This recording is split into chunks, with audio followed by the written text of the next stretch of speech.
Well, good morning, everyone. Welcome. I'm very glad that you could join us today. My name is Matt Morrow, president of the Springfield Area Chamber of Commerce, and I want to thank you all so much for joining us for this program today with our friends at the United States Chamber of Commerce. They have been tremendous partners during this entire pandemic and all of the aftershocks and after effects of what we've been dealing with during this time.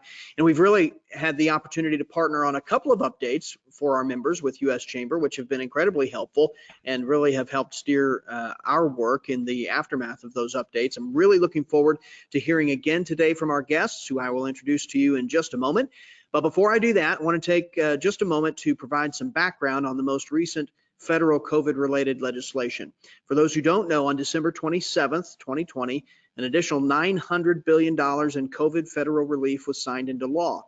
And this legislation added funding to reopen certain programs, such as the Paycheck Protection Program, the PPP loans that many of our members are very familiar with, as well as implementing new programs that have also been designed to help provide support in recovery from the pandemic. It also modified elements of existing assistance in some cases to help businesses better be able to respond to economic impacts of the coronavirus pandemic. And so all of that was bundled into this one big bill. And we've received many member questions about these programs. We've done our best to try to get you timely responses and connect you with those reliable resources to base your decisions on. But today, we're going to take an even deeper dive into some of these changes, how they affect your organization, and take a little bit of an overview of some additional federal policy updates under the new Biden administration that you can be watching for as well. I'm grateful to have you join for the update today and to address some of your specific questions. So if you have a question during the course of today's program and that comes up as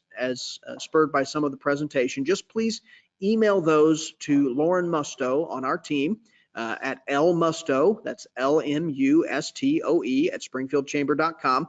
You can, for those of you who have been on a number of these programs before, you're familiar with that process. You can send those emails directly to Lauren. Again, lmustoe at springfieldchamber.com. Or as we're using a newer platform today, you can enter those questions right into the questions bar on your screen as well. And we'll do our best to get to all of those also. And for any questions that we don't have time to get to today, please know that we will work to find answers and follow up with you directly as soon as possible after this webinar is over. Well, our guests today are Tom Sullivan and Ron Eidschog with the U.S. Chamber of Commerce. And Tom is the Vice President of Small Business Policy with the U.S. Chamber. And in that role, he works with chambers of commerce all across the United States and also with the U.S. Chamber's nationwide network to translate small business needs into federal policy. He also runs the U.S. Chamber's Small Business Council. Now, Ron is the Vice President of Congressional and Public Affairs Division, and he's been with us before on updates here in Springfield. And in his role, he helps oversee a team of 15 full-time Capitol Hill lobbyists and is also the Chamber's chief lobbyist on environmental, energy, and regulatory reform issues. Ron joined us, as some of you will recall, back in April for our very first update from the U.S. Chamber. So we're very glad to have Ron back today and to hear from Tom as well. I want to thank you both for joining us today. Tom, I'm going to just start with you and turn things over to you. I know you have a lot of good, relevant information to share with our team. So let's go ahead and turn it over to you, Tom. Welcome. Thank you, Matt. Well, thank you for that introduction. Thank you for having both me and Ron. We're thinking after the pandemic that we're going to travel around the country, just do the Tom and Ron show. We have a lot of fun together, and I don't want that to distract from the seriousness of this topic. We have fun together mostly because we both work equally as hard. And I tell you, as you know, Matt, because you're up there working harder than both of us combined. I mean, the last 10 months have seemed like 10 years. I used to think that it was dog years, which is, every year is 7 years. But I think actually, I think COVID years is actually more than dog years. So even though we have fun together, does not distract from the seriousness of how hard small businesses are hurting. But from a more positive perspective, how much information Ron and I can try to share with you and your membership. So let's just get right into it. Let's get to the next slide if we can. Oh, I think I can. No, next slide, please. And I'm gonna jump through these slides really fast. I want everybody who is listening to know that all of the information, I'm typing this in.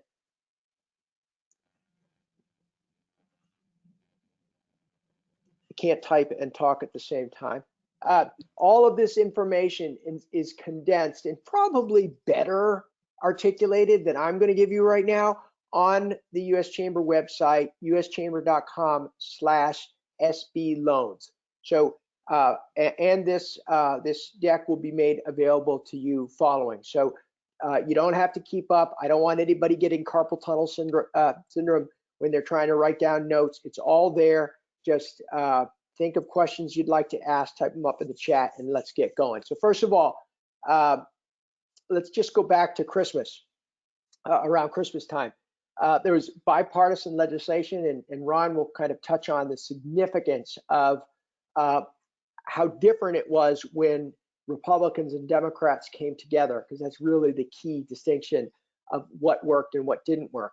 But Congress came together and they actually passed what some call the Economic Aid Act on December 27th. And that law basically changes some things with the old small business aid, but also actually streamlines some things and adds some new components. So I'll kind of get into some more detail as we go along through this deck.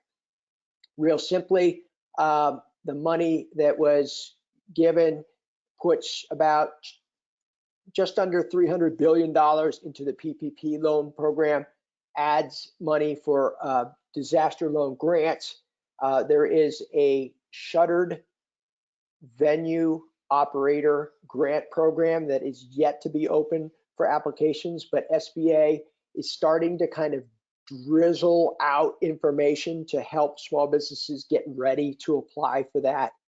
There's still a debt relief program. And then there's basically $2 billion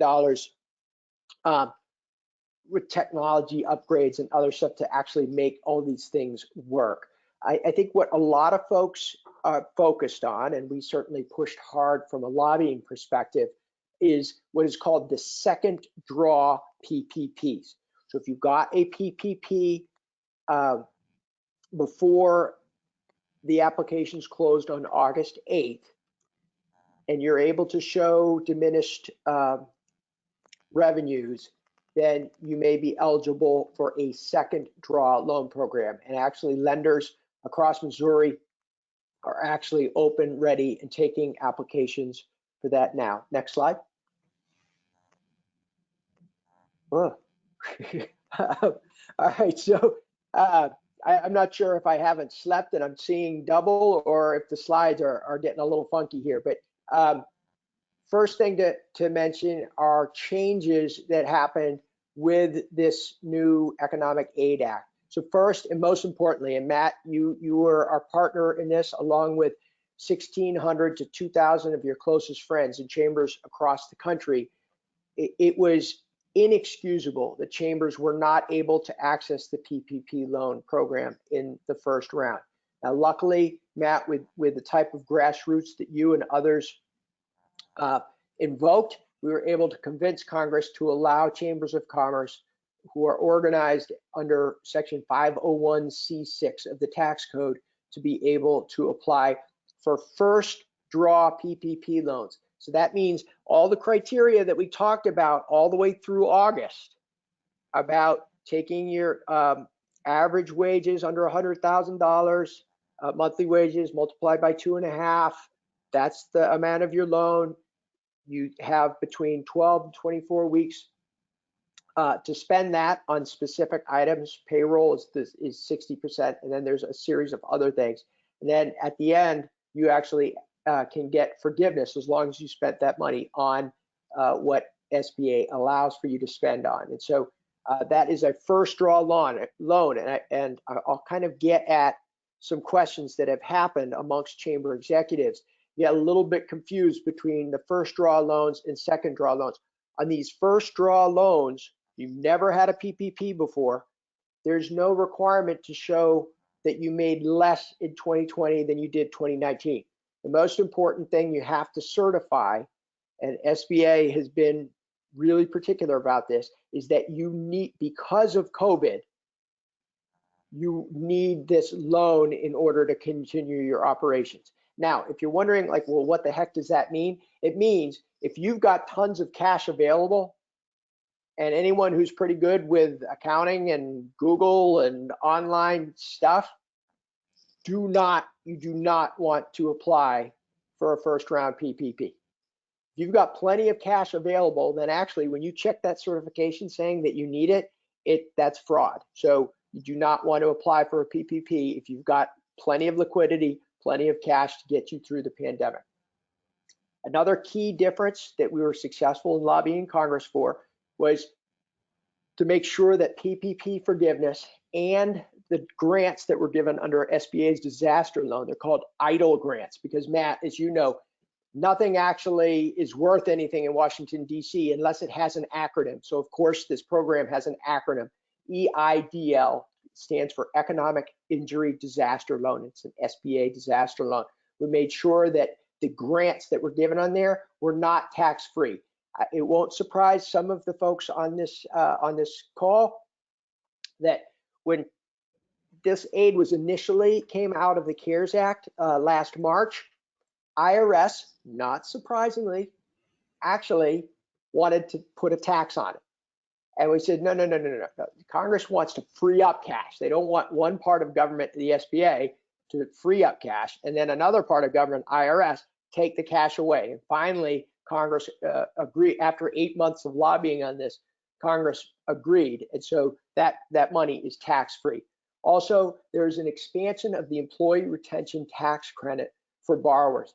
Prior to this new law, you could either take the employee retention tax credit or a PPP. And we convinced Congress that if the whole goal here is to free up cash so that small businesses can actually survive through the pandemic, why not allow PPP borrowers to also take advantage of the employee retention tax credit? Now, there'll be some more on the employee retention tax credit, but one thing to please take away from this quick overview. Not enough small business owners have asked their CPA or their payroll provider or whoever prepares their taxes about this provision. The Census Bureau actually surveyed hundreds of thousands of small businesses about a month ago. Over 75% of the businesses that they surveyed knew exactly what the PPP loan was. And Matt, guess how many knew about the employee retention tax credit? I'm guessing almost none. Half of 1%, which actually in plain English means almost none. Yeah. So you're absolutely right. Next slide, please. All right, now let's get into the nitty gritty. Paycheck Protection Program. All right, all lenders are open and ready for business who actually carry the PPP loans. It's over 4,000 of them, and this is just the same as it was before August. If you have not gotten a PPP loan, 500 or fewer employees. I mentioned the calculation rate, about 2.5 months of average payroll, and then the maximum loan is 10 million. Now, something that I don't think I did a good enough job explaining before August was if everything isn't forgiven, you still got a 1% 5-year loan, which is pretty darn good. Now, it's not as good as getting everything forgiven, but it's still pretty darn good. And so we're helping small businesses know that 60% has to go on payroll, that 40% can be for other expenses. But at the end of the day, if there's some other things that you've spent the money on, it just converts into a 1% 5-year term loan, which is still pretty darn good. Another key component on this, 1099 payments do not count as employees. So you get a restaurant owner or others who has a 1099 person that they're paying to play music or, I don't know, run a refreshment stand outside.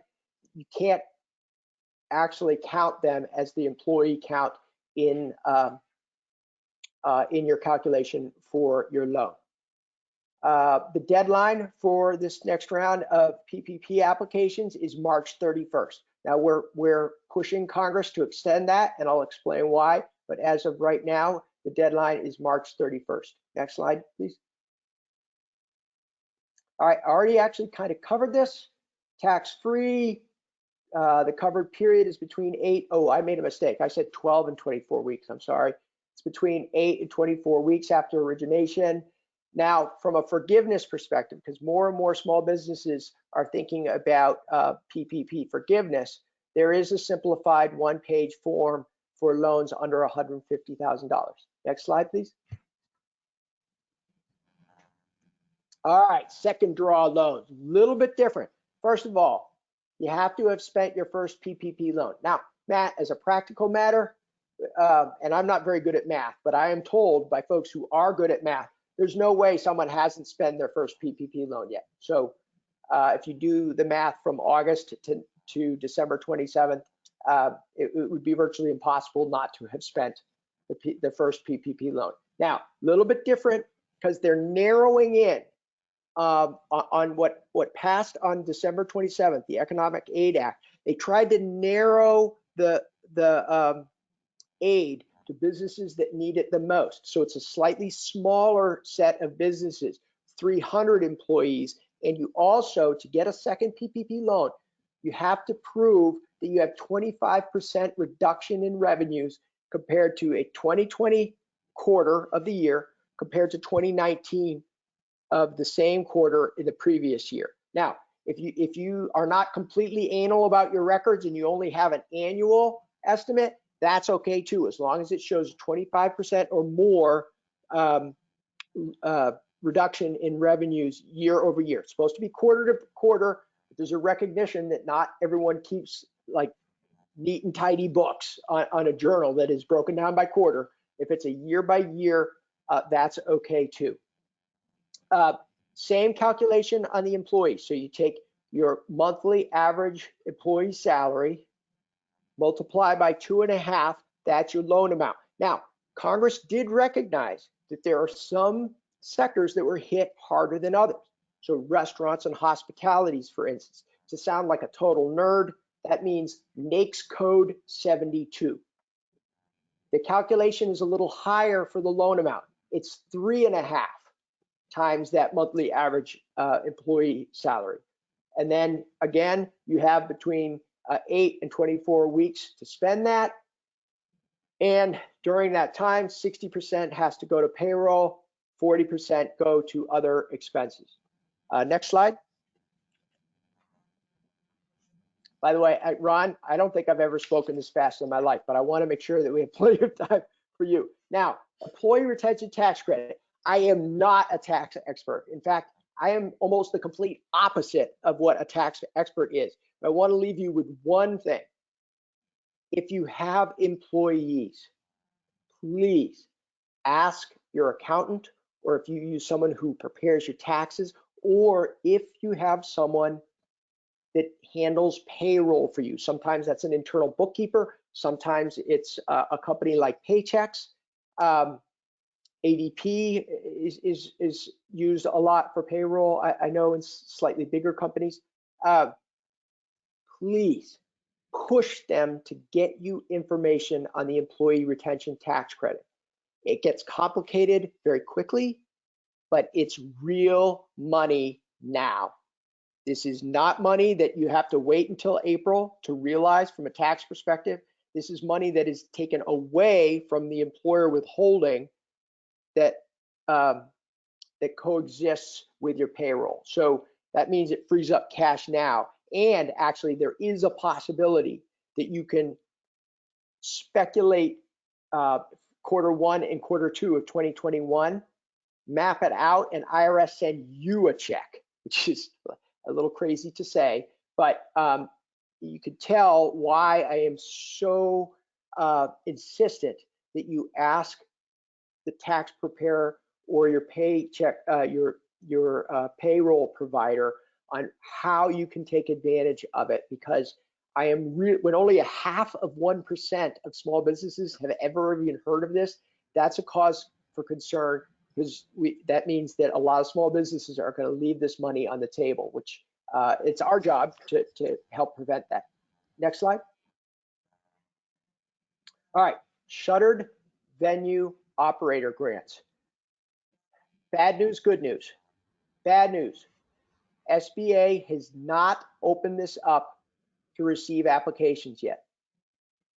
Bad news number 2, you cannot apply for both a PPP and a shuttered venue operator grant. So if anybody actually was curious of, well, why was the chamber pushing to extend that March 31 deadline? That's why.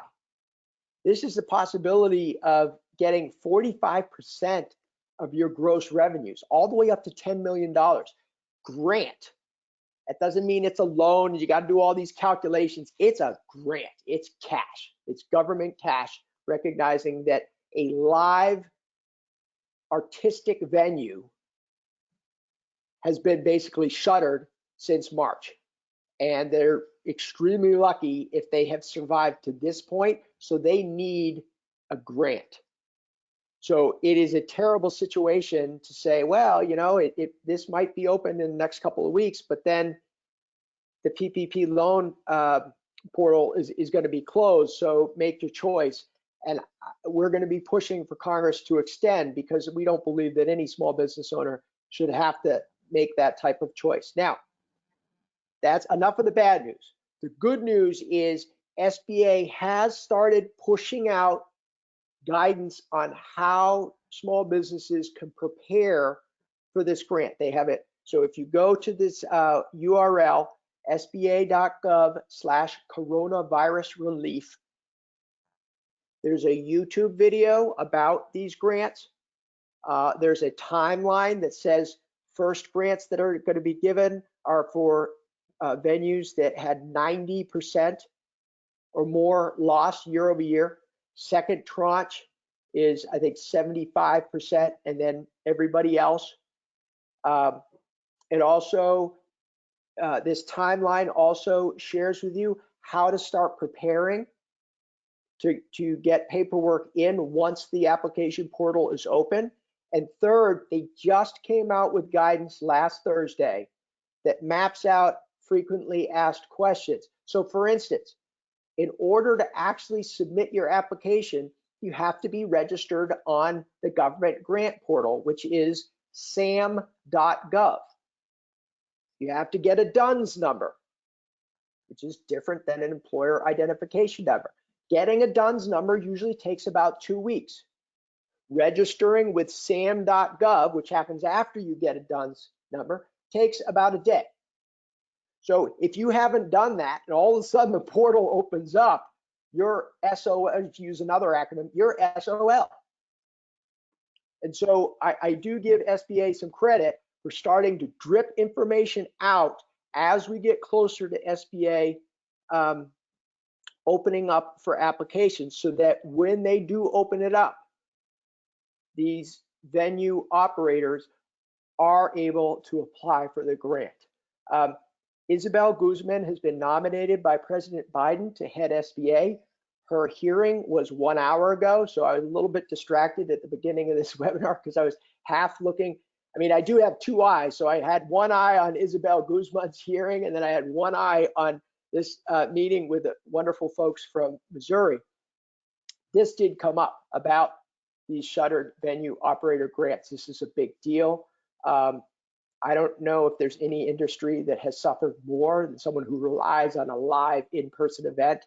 I will say there's one particular criteria embedded in the eligibility that seems to be more important than most. And that is that in a live venue situation, they are restricting the grants to venues that have fixed seating. And then everything else flows from that. And Ron and I were in a discussion with several folks yesterday about actually one of the best live music venues in the greater DC area. And I was like, well, holy moly, like I've been there tons of times. There's no seats. There's barely enough room to stand by yourself. But in fact, there are a couple of seats, and that will satisfy the requirement. But this is intended, Matt, to unfortunately make ineligible a ton of seasonal tent-based venues. They just did not have enough money in order to take care of those. So the only way to kind of create that distinction was fixed seating. And there is a group of members of Congress that are trying to get sporting events included. They are currently not part of what's included. And it gets pretty complicated, but there are those three pieces of information out there that if folks think they might be interested, I encourage you to really dive in deeply to better understand this. And quite frankly, Matt, to prepare. Even if you may or may not apply, it'd be worth it for you to get a DUNS number and to register with sam.gov just in case. Next slide, please. Economic injury disaster loans. These are intended to cover 6 months of operating expenses. It's a 3.75% 30-year term loan. I sound like a bank loan officer when I'm describing this stuff. Plenty of information on SBA. This program has been up and running for over 50 years, but I did want to include it because it is an option for businesses that may not have many other options. Next slide. Idle grants. This is another one we've gotten tons of calls on. So, and this is, unfortunately, this is this don't call us, we'll call you situation. And we honestly don't know how it's playing out. But several small businesses received a portion of $10,000. And the way SBA was administering this before August was to give anyone who applied for a disaster loan $1,000 per employee. So if you had 3 employees, you got $3,000. Now, along comes the Economic Aid Act, and Congress said, no, we said 10,000, period. So anyone who got under 10,000 gets a follow-up call from SBA to make up the difference. And Congress has directed SBA to narrow in on underserved communities to make up that difference. Unfortunately, this is not an application process. This is some direction and trust of SBA to go through its own records, find the ones that did not, the businesses that did not get the full 10 in economically distressed areas, and then proactively reach out to them and give them the additional money. Next slide, please. All right, latest small business news. This gets changed twice a day, every day. Let's see, idle grants not announced yet, but it's a don't call us, we'll call you. Shuttered venue operator grants, you've got the frequently asked questions, you've got a YouTube video, and you've got some guidance on their website. As of this past Sunday, over 226,000 first draws, over 660 second draw loans, totaling up to 68 billion. So we're not even a quarter of the way through, and the average amounts are about $100,000. They're not going to run out of money on PPP, which is really good news, and that should give some comfort to the small businesses who have dialed in. I do not know if they're going to run out very quickly of the shuttered venue operator grants. I'm hearing buzz that they'll run out very quickly, but on PPP, we're very clear. SBA is not going to run out of money on PPP, whether it's first draw or second draw. Next slide. Ron, you almost ready? We're coming your way, Ron. last slide, and this really is kind of where I started. It's like, look, no matter how fast I talk, no matter how much folks don't understand what the heck I'm saying, the U.S. Chamber is a resource for Matt and for Matt's members. And so if it's after this webinar, we're an email away. If it's at midnight, we're a website away. So all of this information is available, but sometimes, as you know, it takes some help navigating where to find information. That's what we're here for. And we try to be quickly responsive to Matt and to all of you through Matt. So thank you for your time. Happy to answer questions or or simply learn some more from my colleague Ron. Tom, thanks so much for doing this, and you all are just tremendous resources for us and for our members as well here in the community. I think I would like, if it's okay, we'll turn our attention to Ron and get a little bit of a broader federal update and what we can expect to see maybe in the coming months. You may Ron, preempt a couple of the questions that we have. We do have several questions, so I want to make sure we leave some time to be able to come back to those. So Ron, go ahead and take it away. Great, thank you. And I think what's interesting about Tom's presentation, what's interesting about my presentation, is that they both deal with transitions. Tom is talking about the important relief that the government has done, Congress has done, SBA has done, and how we are trying to figure out how to get all this stuff out there.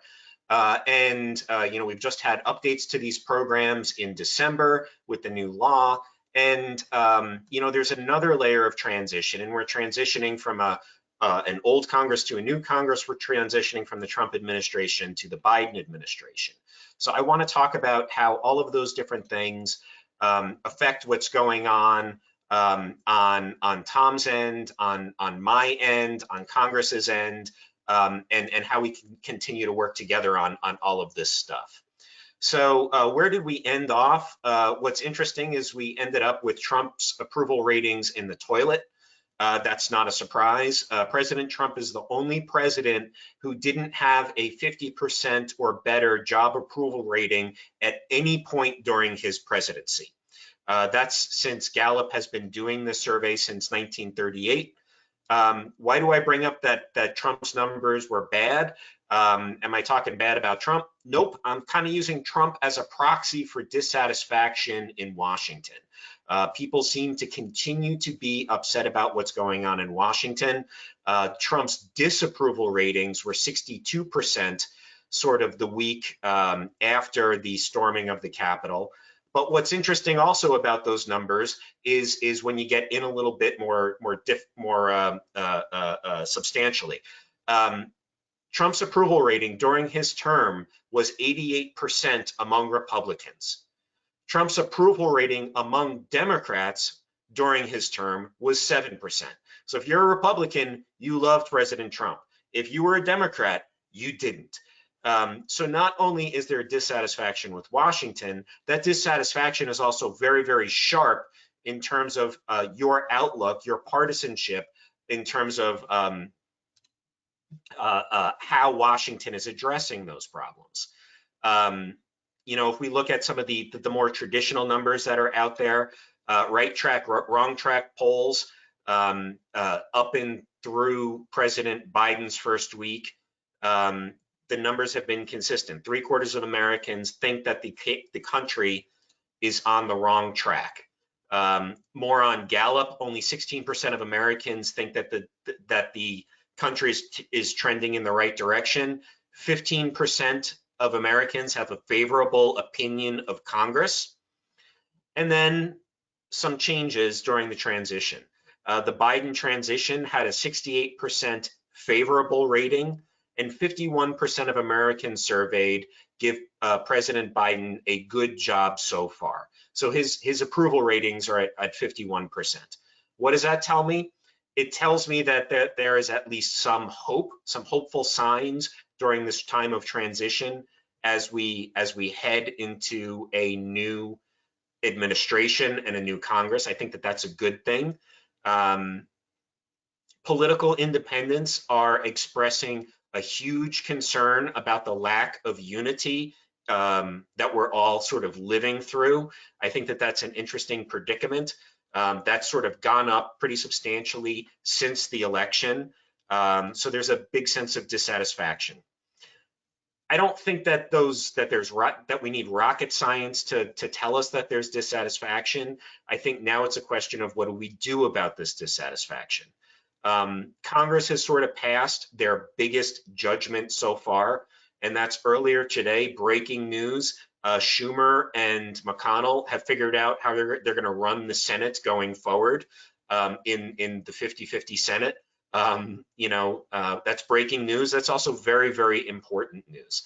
The basics of government. The basics of government are very, very difficult to chart a path forward when we're in this sort of 50-50 Senate, when we're in a House where there's really only a 4 or 5 seat majority among the Democrats, when you're sort of on this knife blade of majorities, it's difficult for either side to chart their paths forward. The fundamental understanding that Democrats and Republicans have actually sat down and agreed on what they're going to call their chairs and how they're going to deal with 50-50 going forward, that is pretty important. This is not the first time we've had 50-50 government. The last time we had 50-50 government was at the beginning of the Bush administration in 2001. That 50-50 government lasted from January until May, when Senator Jeffords from Vermont switched from caucusing with the Republicans to caucusing with the Democrats. What happened during that 50-50 period? Got a giant tax cut done, got a giant education bill done, got budget resolutions done, reconciliation, a lot of the things that we're going to be talking about now in the next couple of months. They got those done during those first 5 months in January 2001. Also, what is interesting about 2001, all of those things happened with big bipartisan votes. So even though we are at, close 50-50, all that kind of stuff, we're talking about Kamala Harris having to live up on Capitol Hill to bust tie-breaking votes. History demonstrates that bipartisan things can get done when things are 50-50. And if you look at why, that's because you almost have to. You can't get things done just with Democratic votes and just Republican votes. Nancy Pelosi is not going to be able to rely, perhaps, on all of her Democrats on some of these things. She has a noisy caucus. You hear about the Squad, you hear about AOC and some of those other members. She has progressives pushing her to the left. The Republicans certainly have noise in their caucuses as well, pulling to the right. Generally speaking, the business community wins when we have center-out legislative proposals. Working from the center out usually is the best case for the business community. We saw that at the tail end of the Trump administration, when that last coronavirus package went through, when all the new programs that Tom was talking about came through, they came through not because they were leadership driven or driven from the left or from the right, or frankly from the White House. They were driven by the Problem Solvers Caucus in the House and by a gang in the Senate. What's the Problem Solvers Caucus? There's a group of a couple of dozen moderate Democrats and Republicans. How do you join the Problem Solvers Caucus? If you're a Democrat and you want to join the Problem Solvers, you got to bring a Republican buddy. You're a Republican, you want to join the Problem Solvers, you got to bring a Democratic buddy. So this couple of dozen members of the House came together in November, just before Thanksgiving, and laid out a $900 billion plan. The plan was a little light on details, but it was a bipartisan plan. What was it not? It was not the Pelosi plan. It was not the McCarthy plan. It was not the leadership plan. The leadership had been trying since May to come up with a new version of what coronavirus was going to look like. Leadership failed. Republican and Democratic leadership failed to come up with that plan. The Problem Solvers came up with this detail light plan, but they came up with something. Some of the middle of the road, out of leadership senators came together and did the same thing. A gang of Democrats and Republicans came together. At the end of the day, they put details on that plan in the House and the Senate and came up with essentially a $900 billion plan, very similar to the framework that the Problem Solvers put together. That's where we're going to be. That's a really good roadmap forward when you're in a 50-50 Senate and a very, very slight majority Democratic, very slight majority Democratic House. So getting to 218 and getting to 60 or 50 is going to be a slog. What's the U.S. Chamber doing here? What's the Chamber community and businesses doing? We need to build a safe space for those common sense, middle of the road proposals and packages. You know, you've often heard me joke and my colleagues joke that we have a how they voted scorecard. And if you score 70% or better on our scorecard, you get your picture taken with Tom Donahue. And if you get 70% or if you get less than 70% in our scorecard, we come and burn your house down. Talking like that is not really the best way forward when we need to be creative in how we're going to have, how we're going to get to 218 and how we're going to get to 50 or 60. We're going to need some non-traditional actors to get to 218 and 60. We're going to need to work together and create that safe space for leaders in the House and the Senate, not necessarily leadership, for leaders in the House and the Senate to put some ideas on the table that we can all come together on. And we've done an awful lot of stuff in that space so far. We had, you know, Tom Donahue had his traditional State of American Business rollout a couple of weeks ago. As part of that, we had a Democrat and a Republican, John Katko from New York, Republican in the House, Abigail Spanberger, Democrat in the House, come together and talk about things that they are working on together. And we're going to continue to do that going forward. You know, we've heard a lot of political program freezes and companies not wanting to give money sort of in the wake of what happened on Capitol Hill and the storming of the Capitol. We haven't decided on a political freeze. What we've decided is how we're going to look at those actions and what people are doing. Could some members of Congress forfeit the chamber's endorsement because of their actions? Absolutely. Is one vote going to be the deciding factor on that? Probably not. What we want to see is, you know, look, we need to treat members of Congress sort of like we treat our children's and our pets. We need to reinforce good behavior. We need to create that safe space, and we need to talk about how we're going to do that going forward. And we're going to need to figure out how we do that together, Matt. You know, that's where I think we've been good. You know, I think when I spoke to you in April, I was speaking to you from my kitchen. It was a nicer environment, trying to come up with answers and what we were going to do. I've been kicked out of the kitchen down to my messy basement. You know, things are going to be a little messy going forward. Tom doesn't have all the answers right now on all the programs that SBA is trying to come together with. Certainly, I don't have all the answers on what Congress is going to do over the next couple of weeks and months, but we're going to get through this together. We're going to need your help. We're also going to be here to help you, and maybe we can turn it over to some of the questions that you have out there now and get to some of the issues, because Tom talked too long and I talked too long, so we want to get to what your folks care about. You both did great, and I think your basement looks fantastic, Ron. Don't sweat it one bit. I will say that there are several questions, so I'm really grateful for what you've covered. I want to remind everybody who's on the webinar today that Tom's slides that you saw come through before on the presentation are available as a handout in the handouts section of this webinar platform. So there will also be a video of this entire presentation that'll be available on our website later too. So if you're missing things along the way, or as Tom said, if you're developing carpal tunnel by trying to take too many quick notes, we're going to make sure that you have all of that available to you. A couple of questions that are coming up, and I'm just going to kind of start with these. I have a few of my own, but I'd like to begin with the ones that have come through on the chat. We had a couple of questions specifically related to the tax implications of some of this relief that's coming to small businesses. I'll give you an illustration of what I'm talking about. Some of the CARES Act money that came through to local governments for distribution, we had some our city and county governments here that found ways to get those in small business grants to small businesses here. For example, even in CDBG money. So the question is related to what about, so we know that PPP has clarification on tax implications. What about these kinds of dollars, these other kinds of relief dollars? Is there clarification on whether those are taxable or not? So Matt, simple answer is we don't know.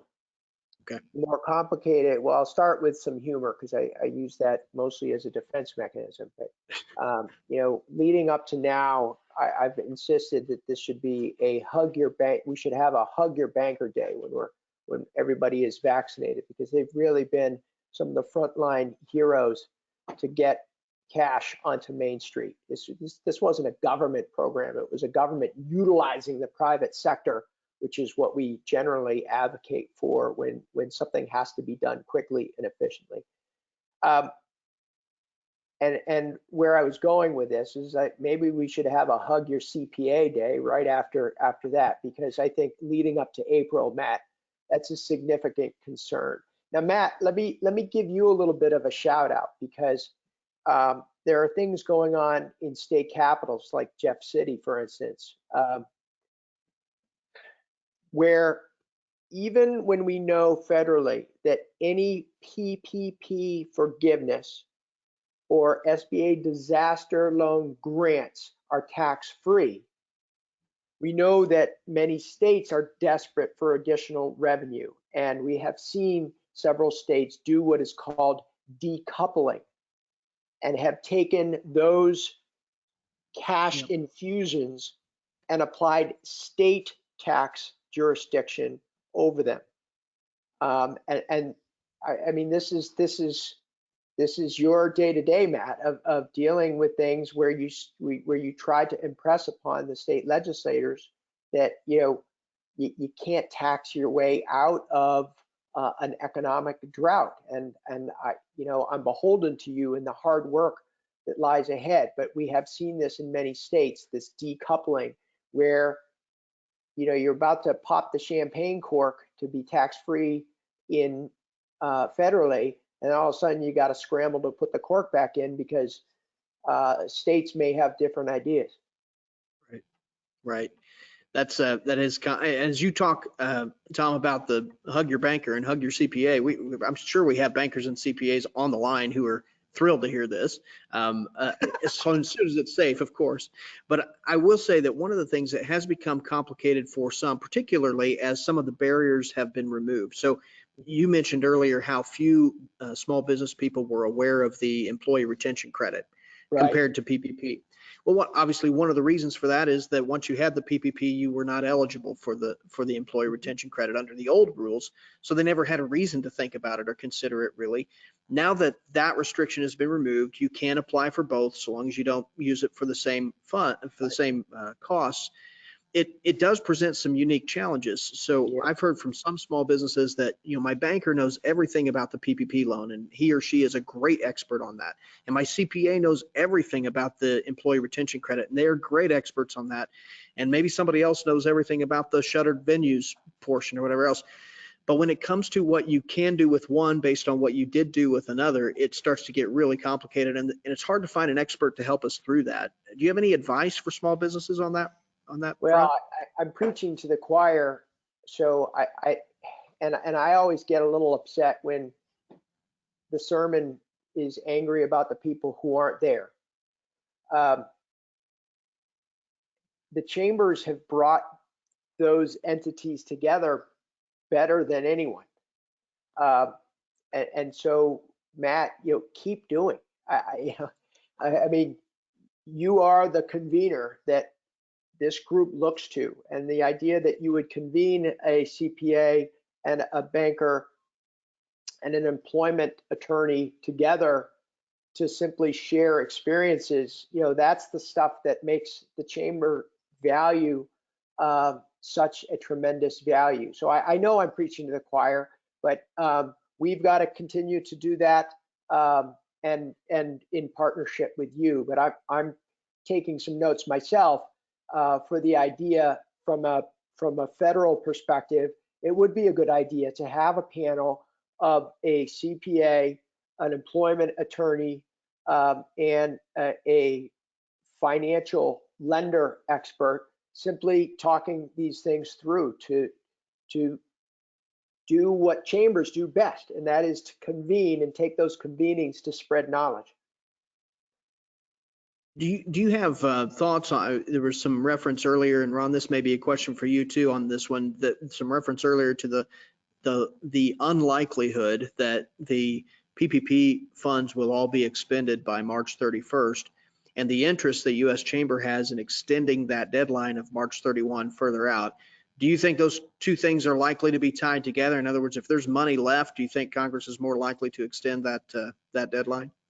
Ron, can I go and then go to you? Because I've got the substantive argument is they have to, which is unfortunately many times different than the political, which Ron knows. But on the substance, they have to extend it for two reasons. First of all, is because there's a conflict between a major brand new grant program and the application deadline. The second, though, is what I call the last mile. The underserved and underbanked communities that are failing, businesses are failing in those minority communities around the country more than other demographic areas. And they need more time to get to a lender. These are not folks who have a lender on speed dial. They've never taken out a loan. They've never used a depository for cash receipts. They need more time, and March 31st ain't going to cut it. So that's the substance argument. But Ron, let's push it to you on the political argument. And I know you're still licking your wounds on how long it took from August all the way to December to convince Congress to reopen the PPP program to begin with. Yeah, and that's a great question. It's important to remember that that $900 billion program that Congress did in December was sort of a down payment on what was going to come next. President Biden has talked about doing another package. You saw that a group of Republican senators went up to the White House 2 nights ago, and the president said that their scaled back package wasn't enough. We know that there is consent that the administration wants to do something, the House wants to do something, the Senate wants to do something. It's a question of what that's going to look like and how they're able to come to consensus on what that's going to be. So I would expect that you've got the specific issues that Tom is talking about, where there are some very, very fundamental just problems that need to be addressed. But then you've also got sort of the 30,000 foot level of the pandemic isn't going to end on March 31st. And we know that over the next several months, we're going to need to see continued relief out there. We also saw that while that $900 billion package was good, it didn't include a lot of things, particularly on the state and local government front. And that is going to be driving some sort of resolution there. So yes, something else is going to happen. I don't know if that happens in the next week or two. I think it's going to be a couple of weeks. But I think that something is going to get sorted, and we're going to have to see what that package is. What we would like to see is that there's some sort of bipartisan agreement on what that next package is.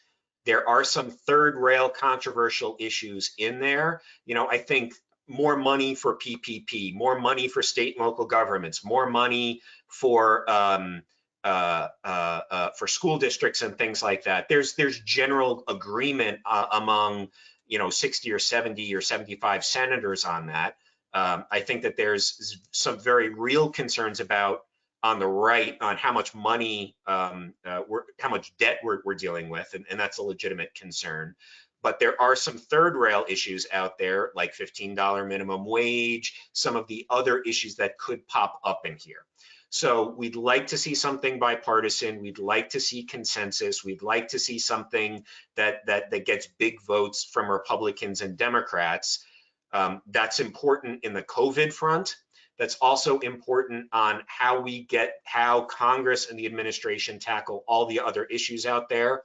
Congress and the administration could go in a very partisan direction through reconciliation budget. We can talk about that if you want. We don't want them to go there. I don't think the Biden administration wants to go there right off the bat.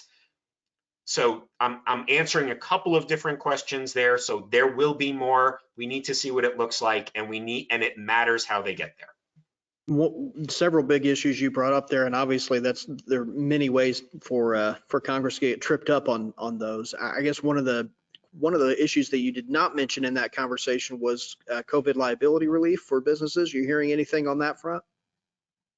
So that certainly is not a priority for Schumer, for Pelosi, or for the White House. I think in the prospect of a bipartisan package, we could see that looked in. It's gonna be an uphill slog.